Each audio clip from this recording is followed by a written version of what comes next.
Welcome to Paint Without Poison, our campaign through which we are participating in the 2025 International Lead Poisoning Prevention Week. My name is Dr. Jessica Chenoy, a medical toxicology fellow at Emory University.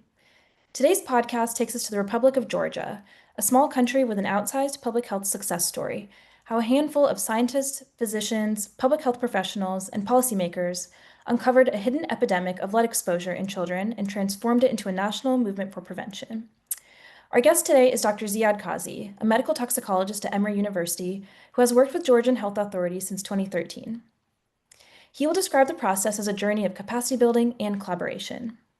Dr. Kazi, can you please tell us more about the beginning of your journey collaborating with the Georgian colleagues in mitigating lead hazards? Absolutely, Jessica, and thank you for having me today.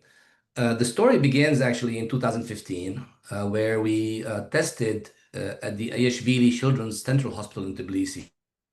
A couple of hundred children. We actually partnered with a team of researchers from the Georgian National Center for Disease Control and Public Health, which is the NCDC, as well as other colleagues in emergency medicine at Iashvili Clinic to test these children for their blood lead level. And this was a pretty simple goal. It was a convenience sample, and we tested about 234 children.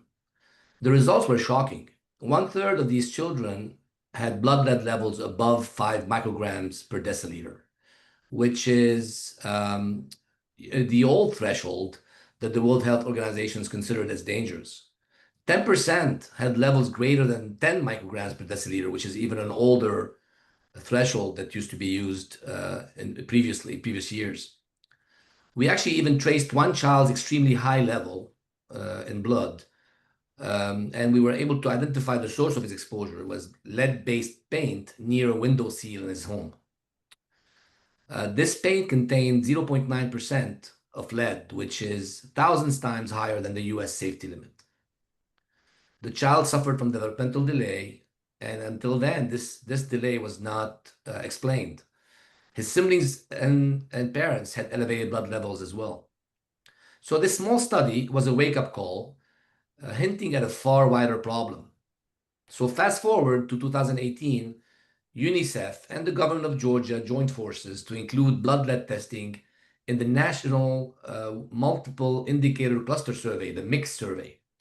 This was the first time it's ever included in this type of survey anywhere in the world. This is a nationally representative sample, and we had to prepare for this study and conduct it carefully, but eventually over 1,500 children aged 2 to 7 were tested. Now, when these test results were released in 2019, they showed that 41% of Georgian children had elevated blood lead levels, and 16% exceeded the 10 micrograms per deciliter, which was very concerning. In some Western regions, like in Adjara, the rate of children with levels greater than 10 reached an alarming 85%. The magnitude of this problem stunned public health leaders, but it also galvanized an unprecedented national response. So, where was all this lead coming from? That's a great question. The Georgian team at that point, supported by Pure Earth, CDC in the US, the United States CDC, and Emory University, began testing households of children with the highest levels.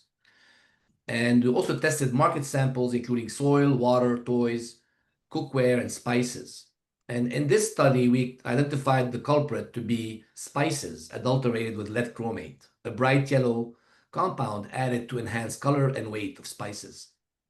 This mirrored findings abroad. Actually, New York City health authorities had earlier discovered dangerously contaminated Georgian spices with lead among immigrant families that brought the spices to the US. Of course, the Georgian government at this point did not wait. Within months, it passed new regulations controlling lead in spice, then toys and varnishes, all of that between 2020 and 2021. They also instituted a state health program that offers free blood testing for lead and treatment for affected children and pregnant women. In concert with these actions, we conducted training of healthcare providers on early detection and management. What I did in that phase of the project is I provided several training sessions in different parts of the country to healthcare providers. We also offered our support for any telehealth consultation on management of any complicated case. Families also were informed of their children's results and given clear, practical advice. We developed to them some educational material about how to improve their nutrition with iron and calcium, avoid suspect products, and retest regularly. As a matter of fact, a follow-up study in 2019 showed some real progress. A median reduction of 2.5 to 2.8 micrograms per deciliter in children's blood lead level within months of the intervention. Of course, the fight against lead didn't stop at treatment. Georgia invested in long-term capability building. For example, they established, with support from UNICEF, the Chemical Risk Factor Research Laboratory within the NCDC. This lab acquired state-of-the-art equipment, including atomic absorption, mass spectrometers, as well as handheld XRF analyzer that they can use to look for lead in the environmental samples. All of these together can provide a wide array of testing capabilities for lead for the Georgian public health professionals. By 2023, Georgia launched an environmental health lead surveillance system piloted in Adjara and Imereti to routinely monitor exposure across the country. This system, the first of its kind in the region, turns one-time research into continuous evidence-based prevention effort. What a fascinating story this is. Have these actions worked?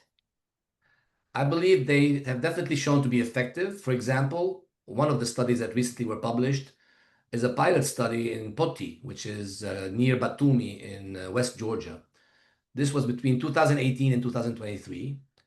And among 63 children aged 2 to 7, the geometric mean blood lead level fell from 7.5 microgram per deciliter in 2018 to just 2.05 microgram per deciliter in 2023. This is a nearly threefold decline. Of course, challenges remain. About 20% of children still exceed the current reference level of 3.5 microgram per deciliter, and environmental sampling continues to detect lead in paint, soil, and household dust. Of course, spice contamination, which was once the leading cause, has dropped dramatically from 4.2 milligrams per kilogram to 0.25 milligram per kilogram, showing how targeted regulations and public awareness can yield these measurable impacts. Well, thank you so much for sharing this incredible story. What lessons have you drawn from this journey? Well, I've learned several lessons during the past decade. The most important lesson is that data drives action. I'm a big supporter of collecting data to drive public health action.